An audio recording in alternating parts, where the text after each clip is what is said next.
จนล้นใจยังสลายจางหายไปกับตายิ่งได้รู้ยิ่งเข้าใจว่าหักไปก็มีแต่ตาย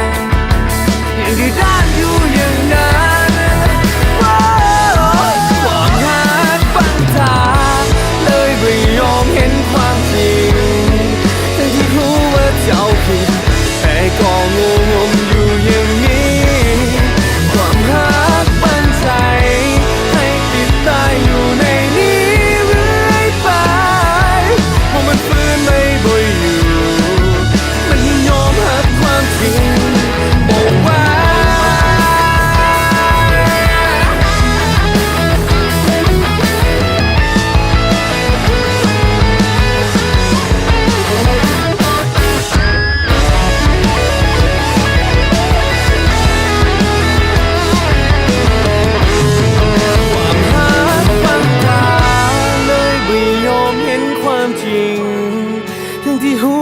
เจ้าผิดแต่ก็ง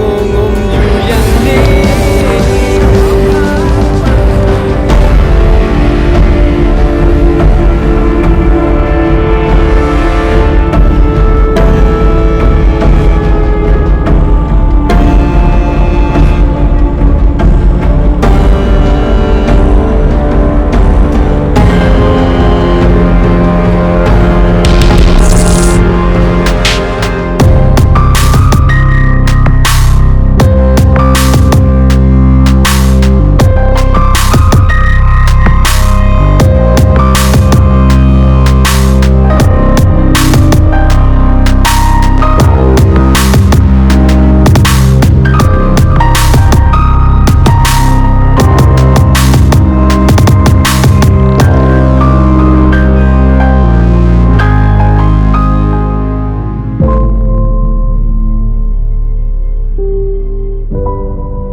เป็นอย่างของเราอะเมื่อเช้านี้เห็นไปเวียกเข้ามาไว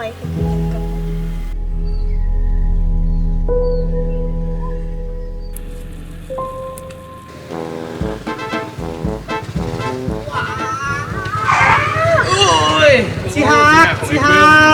กแต่มึงจะยกการมาทั้งนี้บอเอียขี้เดียดไผ่ที่หักมึงน่ะคือรางรถไฟหนิมเอิญชอกหักพูดเอิญกับควายอยู่วงน้าพูดโอ้ยไม่ต้องปากหวานกับไอ้เพิ่งมาได้ก็ได้ถึงไอ้เพิ่งน่ะสิคือรางรถไฟแต่ไอ้เพิ่งกับพี่เข้าใจน้องขี่ฟรีตลอด24 ชั่วโมงมึงมีบักเว้นเลยล่ะวินว่าเขา4 ชั่วโมงควายว่ะว่าพี่บักแม่พี่จะเด็กกระยาแต่ไอ้ก็ยังมีแต่น้ำอ้อยมันใจของไอ้เพิ่งหันล้าโอ้ยกูสิหักไปว่าไก่ไปเฮ้ยจะสิห้างแท้ก็จะเข้าห้างมาห้างใส่พื้นที่หัวใจของไอ้เพิ่งก็ได้ไอ้เพิ่งยินดีให้บริการเป็นแบบรีไซเคิลไลน์ว่ามึงถังเหี้ยพอจะโยนไปทางไหนอีกละแมนพี่แม่เห็นจะด่ามันไวพอจะเหลียวมาปั๊บพอท่านก็ตึ๊บตาก็ไม่เห็นมันละกับพริบตาบอกจะเถื่อแล้วกับพริบตาจ้ะก็เห็นแต่น้ำอ้อยงามบานใจไว้เพิ่งมีลาตกลงเซิร์ชด่วนบอกสิมาถามเกิดโอ้โดยขน้อยชีฮักของมันขึ้นเลยนี่ว่าจะโยนไปทางไหนล่ะพุ่นขี่รถออกไปทางนาพุ่นโดยขอบใจเด้อชีฮักชินแนวนำมึงจะต้องหัวกูอีกโดยมั้งเนี่ยเรื่องของมึงแหละหัวกูนี่เงี้ยวสิบบ่อะไรเนี่ยแก้บุกเจมเนี่ยหัวกูได้ดิผมเป็นหัวสาธารณะ5 มื้อต้องหัวบริษัทดิฉันใจแล้วอยากไปก็ด้วยหวานใจกันปะ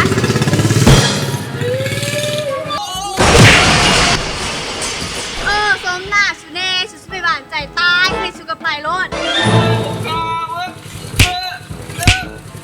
แรกพาที่มึงเป็นผู้สาวไปพาที่มึงเป็นผู้สาวมึง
ญ่เด้อ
เฮ้ยเสี่ยวเมื่อบักไซยูมันเป็นยังวะ โอ้เบิ่งอาการมันนี่อกหักแน่นอนเสี่ยวอกหักแน่นอน ไปสั้นเขาเข้าไปหามันพบกันไป ไปจอดรถก่อนโอ้เสี่ยวกว่าแล้วมานะบักโยไปไหนกันล่ะนี่ ขี่มากาก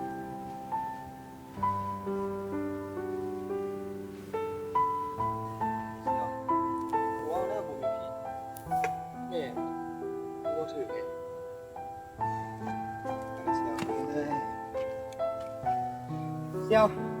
นี่ไง ผมว่ามึงหลายเที่ยวแล้ว ว่ามึงไงความหักนั้น มาบังตาของมึงหลาย สุดท้ายมือเก็บมาไปนี่แหละ ไป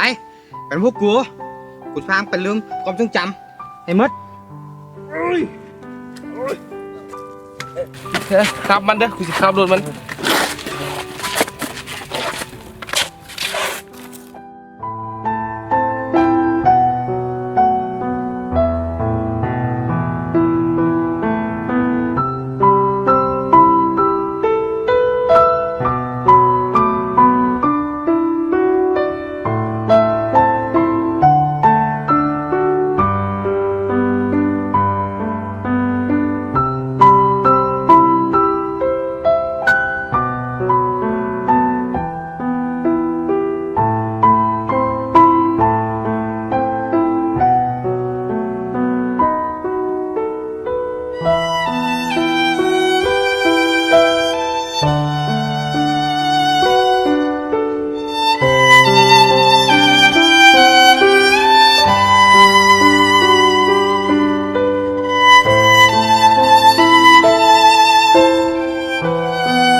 เ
ซนโยเรามาเห็นเวียกบอ อ๋อแล้วถึงไล่ออกจากเวียกไปเป็นวันเดือนเด้อแล้ววันที่เวียกมีแล้ว เ